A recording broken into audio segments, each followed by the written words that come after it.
He thought he was building a perfect life again, but everything shattered the night he saw his fiancée slap the nanny and hiss, "You don't belong in this family." That moment changed everything, not just for him, but for his little boy, and for the woman who had quietly become the heart of their home. Adrian Cole had everything that looked like happiness on paper: founder of a billion-dollar tech empire, owner of a sprawling waterfront estate in Palm Beach, a father to a little boy named Liam. But behind those marble walls was grief he couldn't silence. His wife Sophia had died giving birth, and the silence she left behind was heavier than all his success combined. Nights blurred into days, the house echoed only with Liam's cries, and Adrian felt like he was drowning every time his son whimpered for a mother who would never come back. That was when Maya Jordan walked in. She didn't arrive in designer heels or with rehearsed smiles like the 12 candidates before her. She came in wearing a simple blouse, hair tied back, eyes steady but warm.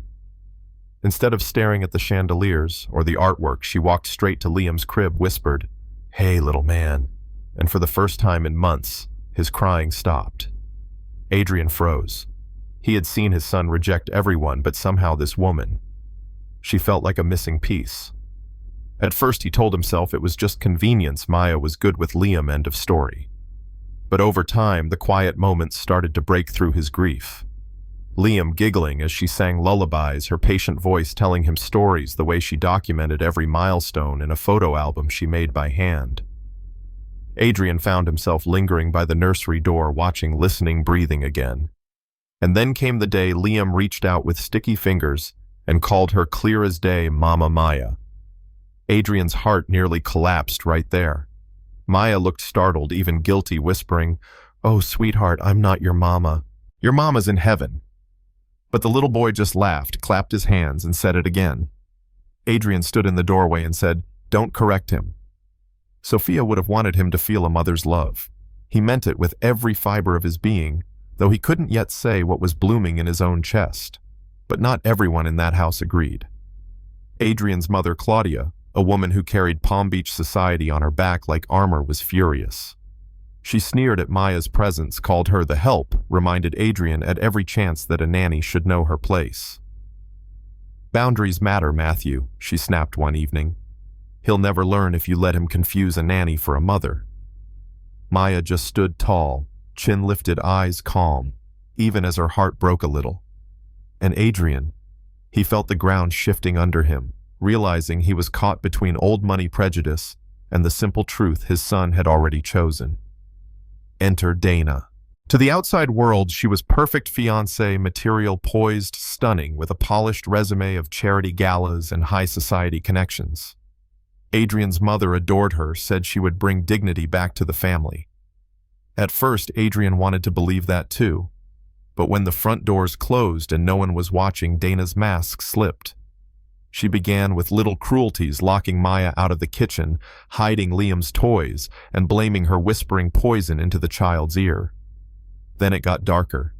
She made Maya clean up messes she staged, forced her onto her knees in front of the toddler. She stepped on Maya's hand with a designer heel while smirking, telling Liam, "See, this is what the help does." The boy cried out. Mama Maya hurt, but Dana only tightened her grip on him, determined to break the bond. Adrian didn't see it at first. Business trips kept him away, and Dana knew how to play the doting partner when he returned candlelit dinners. Soft smiles, talk about discipline and structure. But Liam's eyes told the truth. On video calls, he looked hollow, his voice quiet when he asked, "Where's Elephant? Where's Mama Maya?" Adrian noticed, but he didn't understand yet. The breaking point came in the most brutal way. Adrian came home early one night, walking quietly through the marble hall. What he heard made his blood turn cold. Dana's voice, sharp as a whip. "You don't belong in this family." Then a crack, loud and vicious, the sound of her palm across Maya's face. Adrian burst into the living room just as Dana raised her hand again. Liam was screaming, clinging to Maya, his little face red with terror. "Get away from them!" Adrian roared, his voice carrying the fury of a man who'd finally seen the truth. Dana spun around, trying to rearrange her mask, stammering about tantrums and defiance. But the red mark on Maya's cheek, the handprint visible on Liam's skin, told a story no excuses could erase. "You hit my son." Adrian's voice was ice. "Matthew, you don't understand. I understand enough. You terrorized my son, you humiliated the woman who saved him, and you thought I'd be too blind to notice. Not anymore." He turned to security, his commands crisp final. "Escort her out. She's finished here." Dana screamed threats, promises of lawsuits, accusations of betrayal. But Adrian didn't flinch.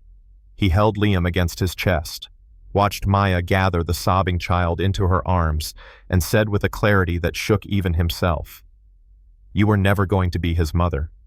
Maya already is." The house shifted that night. The air that had been heavy with fear finally felt light. And when Adrian tucked Liam into bed with the gray stuffed elephant, Sophia's last gift wrapped with a note that had said, "Give this to the woman who loves him like I do. You'll know her by his smile," he realized the circle had closed. Sophia had somehow known. And Liam's smile nestled against Maya's chest was the proof. In the days that followed, whispers ran through their circle. Society gossiped. Claudia seethed, but Adrian didn't care. He saw his son laugh again, run to Maya's arms, sleep without nightmares. He saw the woman who had been dismissed, belittled, underestimated, stand tall, her dignity intact, her love unwavering. And he knew.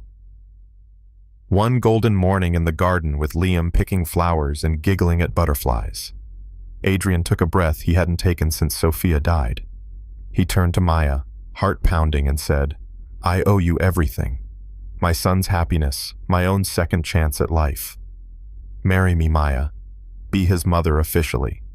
Be my partner in everything." She hesitated, tears welling, because for so long she'd been treated as less.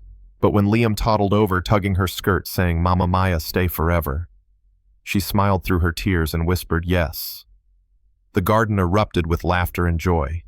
Even Claudia, who had fought so bitterly against Maya, stood there stunned, realizing that love had claimed its ground whether she approved or not. And yet the story doesn't wrap in a perfect bow. Some still whispered that Adrian had lowered himself, that Maya would never belong in their world. Others insisted that love had proven stronger than money, prejudice, or pretense. So now I'll leave it with you. Was Adrian right to let his heart lead to trust, the bond between a child and the woman who loved him like her own? Or should bloodlines and social class always set the rules? Drop your thoughts in the comments. Have you ever seen someone dismissed only to prove they were the very glue that held a family together? Do you think Maya truly belonged? Or did Adrian gamble everything on love?